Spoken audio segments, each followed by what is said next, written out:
you know, in the world I grew up in as a talent buyer, as a young talent buyer, almost all of the major talent buyers in the Bay Area were male.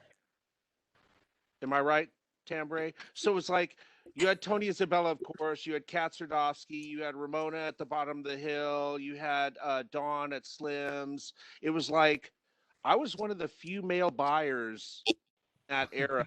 I mean, aside from the Coronas, which didn't really count, but that was a different thing. But there's Right, you are, Jimmy. somebody should do a video on all of the female promoters and managers in the game because that could be. That's why I'm here, Jimmy. That's why I'm here. Nice lead in. Yeah, Nice. thank you very much. Jimmy, what can you do me the honor of introducing Tambre? So I'm going to say this again. I've said it a million times. I would probably not be a talent buyer were it not for Tambre. I met her when I was a little known band called Soldier, and we tried to play the Mabuhay Gardens, and she booked my band there the first time we came out. I was in a band previously, but that doesn't matter. And I got to know her as a person. We became friends as opposed to just, me being in a band. And I would always pick her brain about what that side of the desk was like, and then eventually she ended up helping orchestrate get me my job at the Omni. So she's probably my biggest inspiration in what I did for years, and there's things that she taught me many moons ago that I still use every day, not only in booking but in life, just the way you handle things. Tambre Bryant, amazing. Thank you, Jimmy. I appreciate that. Welcome, Tambre.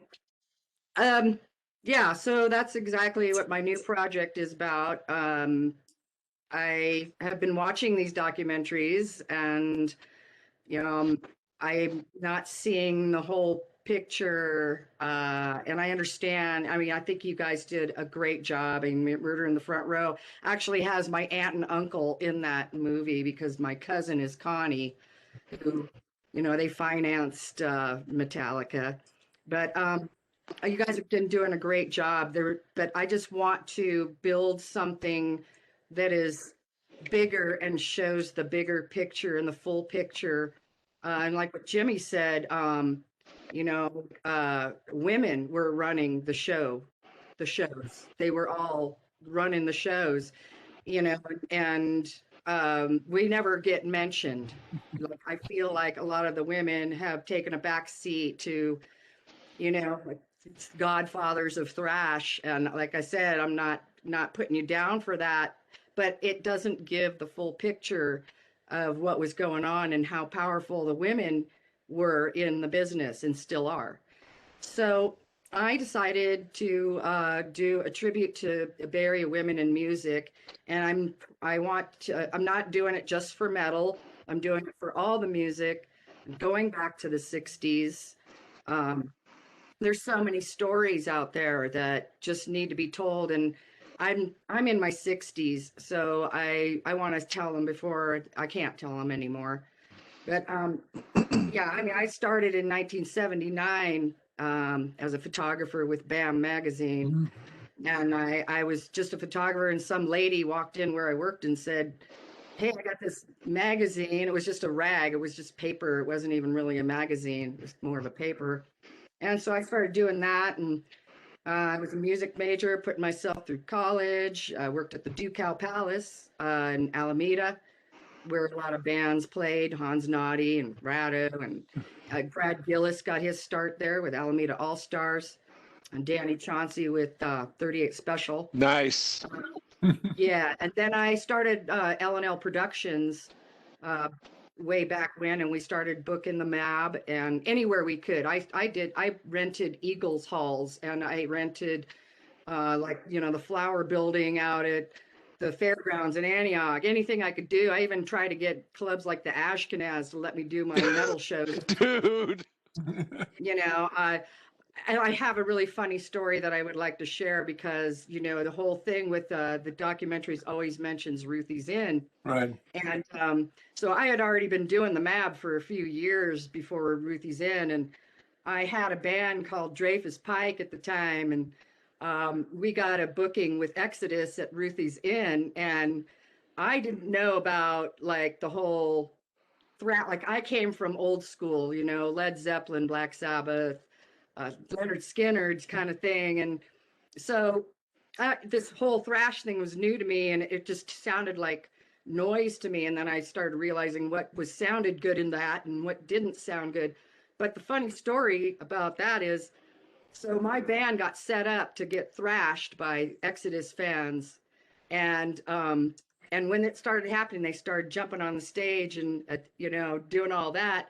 I wasn't having it, and I jumped on stage and I started just hitting people and scratching them, throwing them off the stage and stuff, and that's how I met Exodus and all those guys, and became really good friends because they were like, yeah, you know, for, you know, because they were like, oh, poser, right? Like, no, she kicked our ass, you know, like I got respect for that, you know.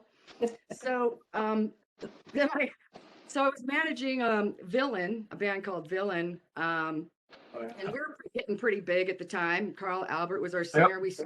We stole him from Ruffians, and that became a little war, you know.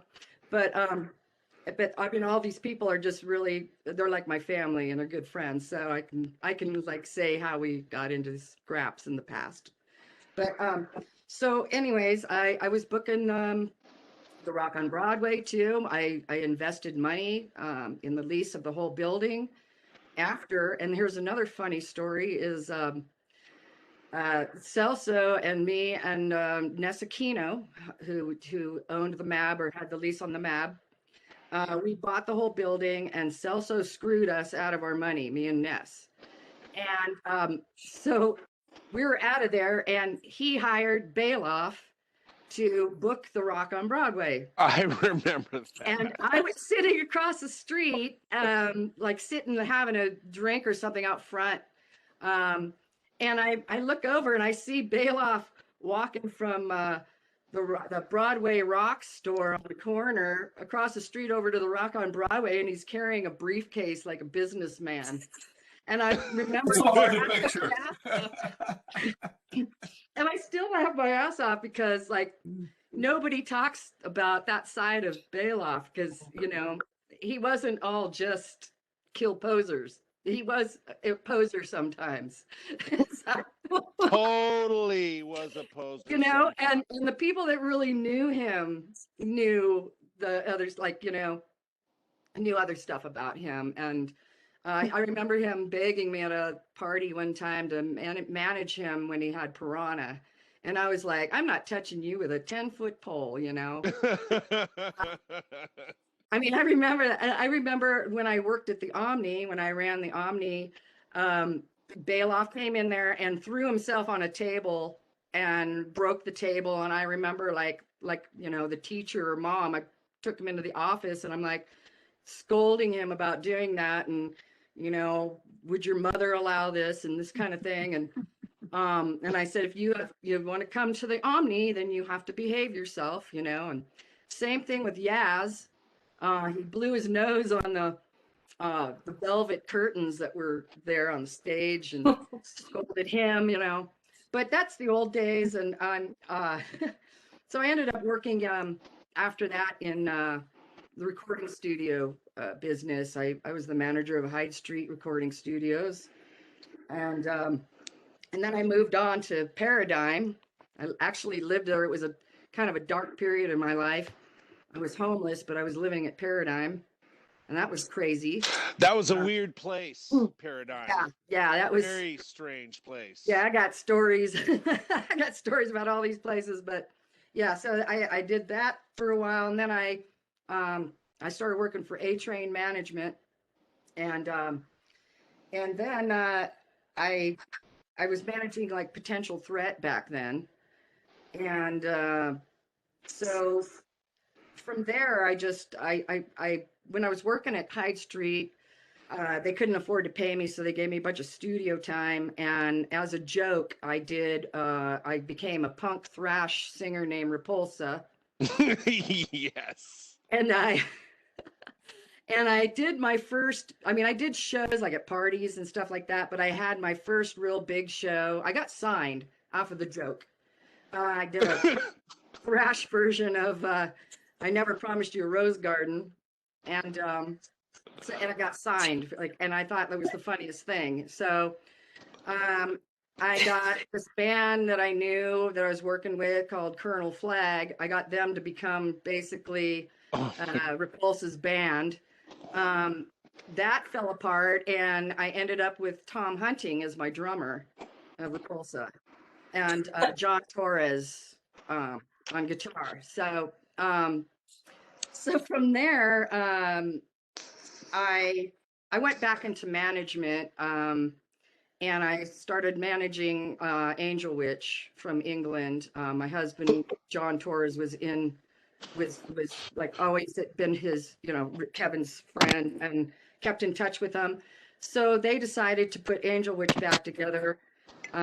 So I did that for many years, and I started realizing that things were dying. Like all those bands were like no longer playing. Exodus was no more. Death Angel was like the organization, and Swarm and all that. Silver. Right. So I started going through some stuff, and I found boxes of old demo tapes from the Omni and from the Mab, and because I worked at Hyde Street, I knew that there was this guy there that was doing that. He was baking old cassette tapes and then digitally loading them so that it would be saved forever. And I approached a lot of bands, and because I was doing the Angel Witch thing, I was doing a lot of flying over to Europe and back. So I got Ulysses Siren back off the ground. I got Angel Witch back off the ground, and then Heathen back off the ground. Worked our ass off to get Heathen to, even write another freaking album after all those years. And with Lee in Exodus, it was quite a challenge, but we did it.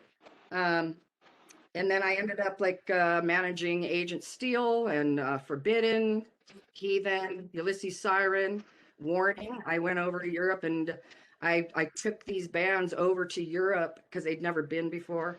And they played the festivals. So I was really in with all the people that ran the festivals over in Europe. And so it was just an every year thing. We would go over there and just do our thing.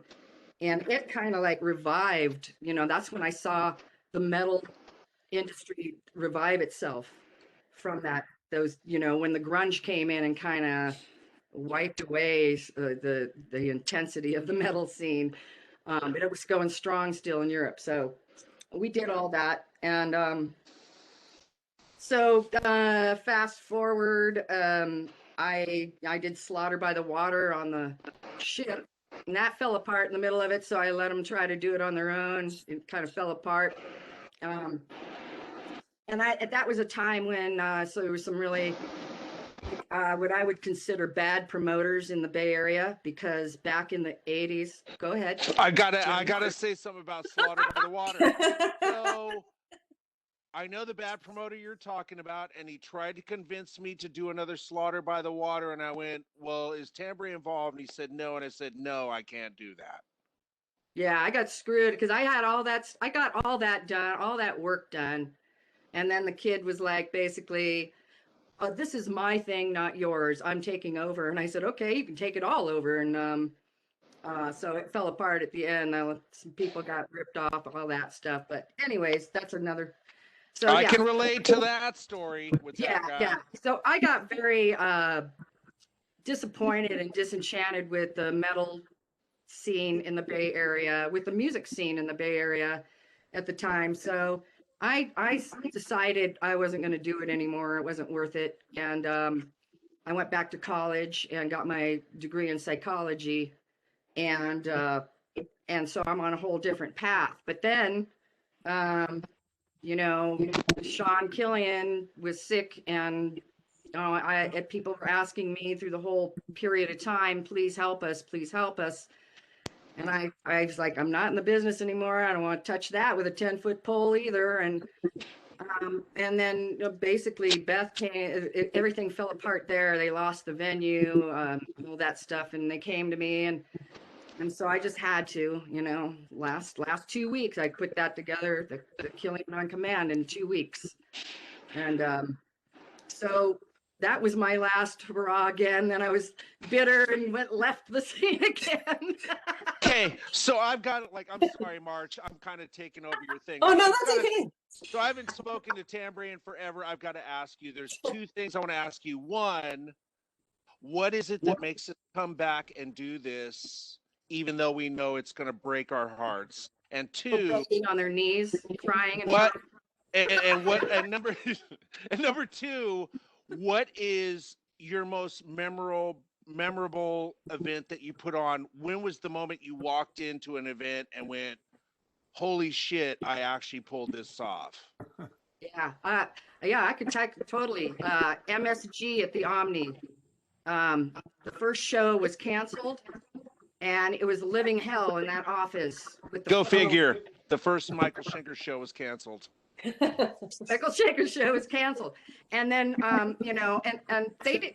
Toby and John Nady didn't know beans about the metal scene at all, and so they used to come to me and ask me, what should we do here? Who should we book? And they're like, well, it's this MSG band. Do you know who? And I'm like, are you kidding me? And I go, next time, book them for 2 days, 2 nights, So we did that, and that was just like very successful. Both nights sold out. So much fun.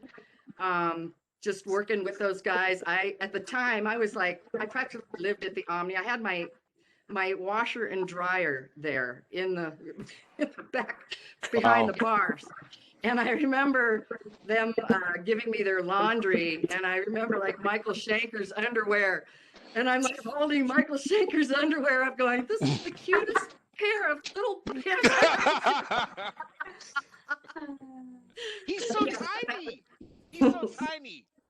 They were so tiny, and so it was awesome because I just love Michael Schenker. I mean, he's one of my all-time favorites. So that was really exciting. The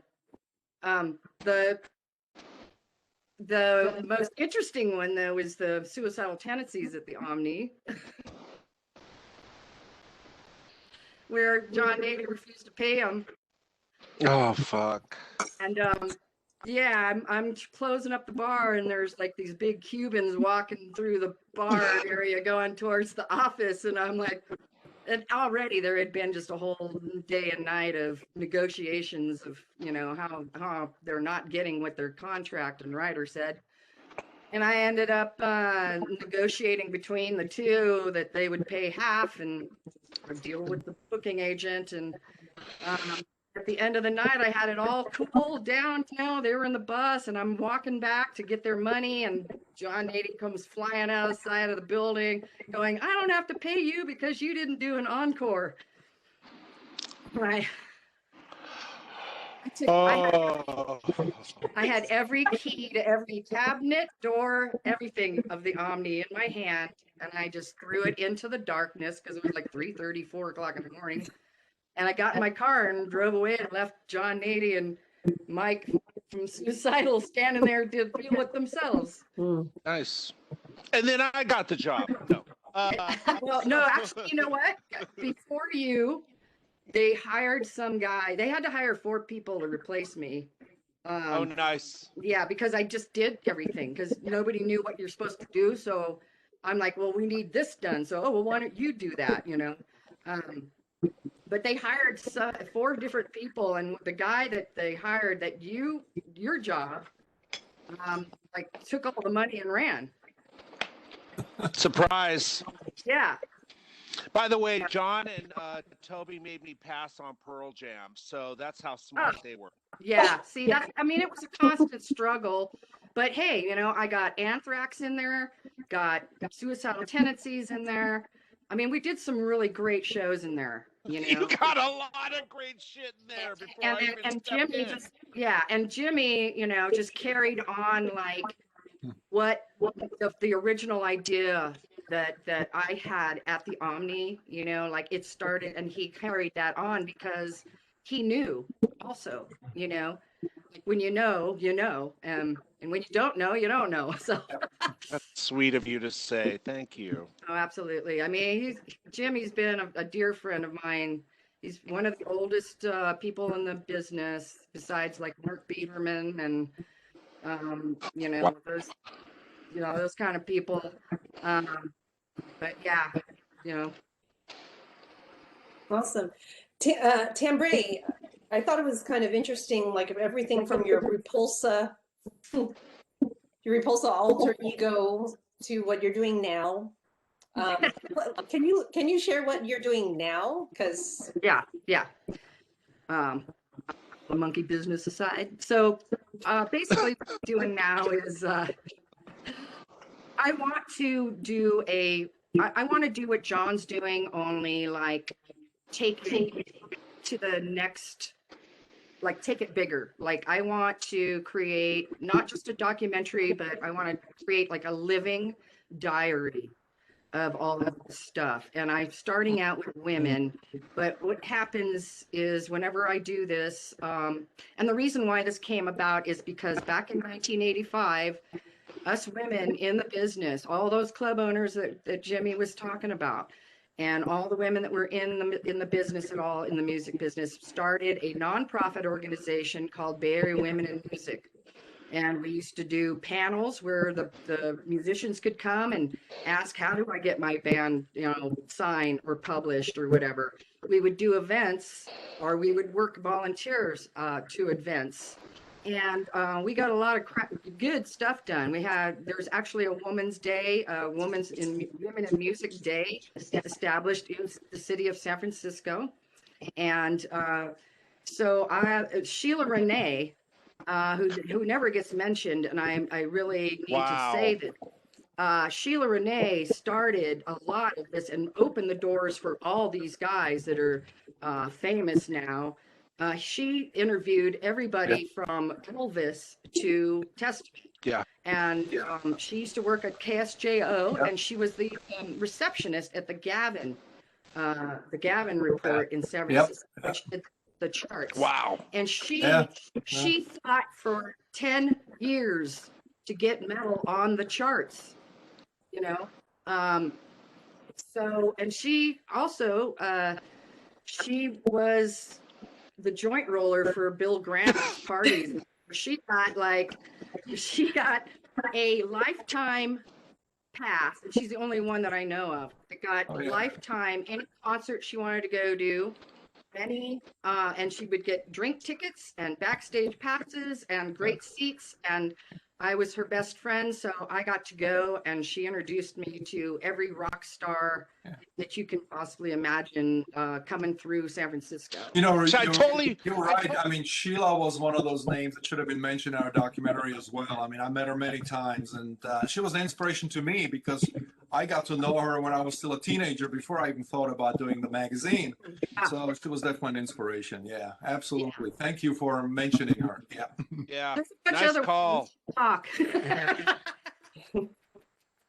We should talk. But, so she started the Bay Area Women in Music. So she got all these women together, and we did all this great stuff, and it became such a success that men wanted to be involved. So we made an extra chapter called Bay Area Music Alliance.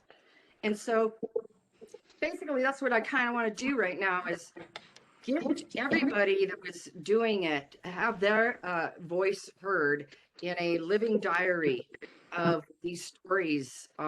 Because even with and then edit it into maybe some documentaries or something in the end, but basically I want it like to be a flowing thing where you really catch the scene and you get everybody's story, because when people are being interviewed, they're being interviewed about a certain thing. And so it's very limited as to what kind of stories you're going to get out of them or what they're going to hear. Like me and Mark McGee here have some pretty outrageous stories about the old days, Star Castle and the studio out in Concord. And Yeah, hi everybody. Hey, Mark and Nicole. Sorry, so I'm late. introducing you to my. Hello. Sorry we were late. We missed our train. It's okay. No worries. I met Tambre when I was, I think, 19 or 18. A few years after I met John, and I was in Star Castle, and we'd take Bart and rehearse out at Michael Oliver and her rehearsal spot in Concord. And yeah, those are good days. Those are good days. I forgot about the Star Castle thing. Oh my God. Yeah, prog rock, man. I Yeah, was 19 and Gary Strader was 32. And Wow. Wow. it was a really cool time because I learned a lot doing that. But So you liked older men. yeah, I don't discriminate, I man. mean, I'm just. Thanks. What's Thanks. funny is out of that whole group of people, how people have come together. Because I had Villain, and I did Star Castle, and with Carl and Villain, and then Mark and Star Castle and Scott and Tommy Cisco. I mean, you all kind of meshed together in the end, It's crazy. kind of a trip. Yeah. They all owe me $50. No, no doubt. And Jimmy, I should have given you that solo at that Thin Lizzy gig, so I apologize for that, man. Whatever.